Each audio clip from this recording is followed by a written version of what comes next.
Bonjour chers frères et sœurs, comment allez-vous? Nous sommes le vendredi 11 décembre et aujourd'hui nous allons encore une fois, pendant toute cette semaine qui a été bénie par le Seigneur, pleine de grâce, pleine de bonheur, pleine de bonnes choses que Dieu nous a données, nous allons encore une fois supplier sa miséricorde sur chacun de nous, sur notre dernier jour de la semaine, pour que le Seigneur puisse nous concéder un excellent week-end aussi. Au nom du Père, du Fils et du Saint-Esprit. Amen. Je vous salue Marie, pleine de grâce.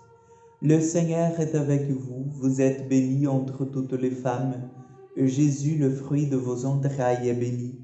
Sainte Marie, Mère de Dieu, priez pour nous pauvres pécheurs, maintenant et à l'heure de notre mort. Amen. Nous pouvons prendre notre Bible et l'ouvrir à l'évangile de Matthieu 11, versets 16 au 19. Matthieu 11, 16 au 19. En ce temps-là, Jésus déclarait aux foules, « À qui vais-je comparer cette génération ? Elle ressemble à des gamins assis sur les places qui en interpellent d'autres en disant, « Nous avons joué de la flûte et vous n'avez pas dansé. Nous avons chanté de lamentation et vous n'êtes pas frappé la poitrine. » Jean est venu.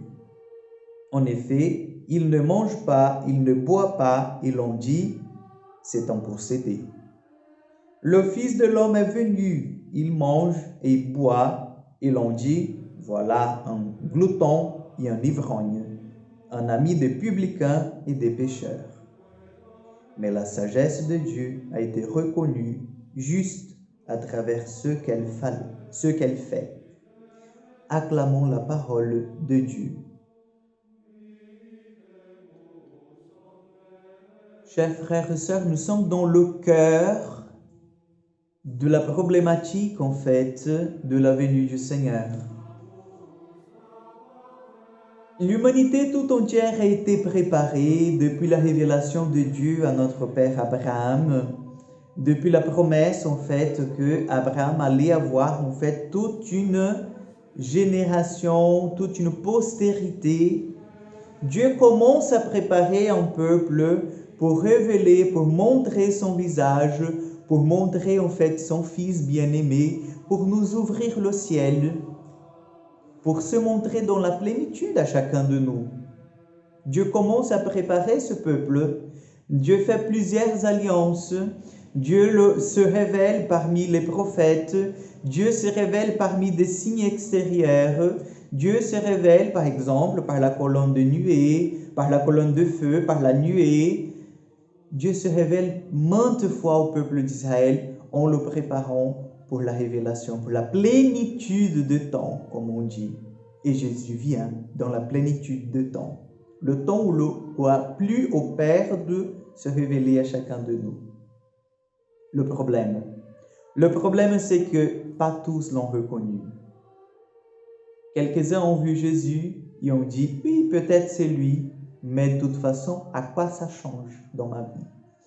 Quelques-uns l'ont vu et ont dit, non, c'est pas du tout lui. Non, c'est impossible. Vous voyez, il boit, il mange, il est avec des pécheurs, il est avec des publicains. C'est pas possible que ce soit lui. Le Messie, le Sauveur, c'est un saint, c'est quelqu'un en fait qui est au-dessus de nous. Il ne peut pas être mélangé parmi nous. Non, c'est impossible. D'autres l'ont reconnu, d'autres l'ont suivi, d'autres l'ont dit, vous êtes le Messie, donc je reconnais, mais en fait, au bout de quelques jours, ont abandonné le chemin. Et d'autres l'ont suivi jusqu'au bout, jusqu'à donner leur propre vie, que c'est le cas des apôtres, des martyrs, de ceux qui ont demeuré fidèles à la foi jusqu'à la fin. Pourquoi est-ce que nous sommes au cœur de la problématique? Parce qu'en fait, l'histoire, les temps ont changé, mais l'histoire, c'est toujours la même.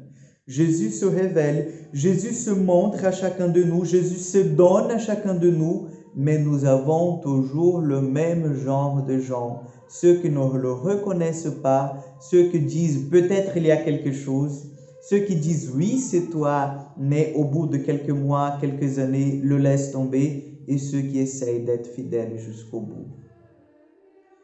Quel est le groupe dans lequel vous appartenez? Je ne sais pas si vous avez déjà fait cette réflexion. À quel de ces 4 groupes que je viens de parler, vous vous sentez plus à l'aise, si on peut dire? Le Seigneur aujourd'hui nous appelle à la conversion. Le Seigneur nous appelle à le reconnaître comme Dieu, comme Sauveur, même dans sa petitesse, même dans sa toute petitesse, sa faiblesse d'enfant, le Seigneur nous invite à le reconnaître comme notre Sauveur. Je vous invite ce matin à demander cette grâce au Seigneur. Jésus, que mes yeux s'ouvrent, que je vois, Seigneur, ta puissance, ton amour, dans la faiblesse, la petitesse de cet enfant. Le Seigneur soit avec vous. Que Dieu Tout-Puissant vous bénisse, le Père, le Fils et le Saint-Esprit. Amen. À demain pour encore une prière du matin. Que Dieu vous accompagne pendant toute cette journée.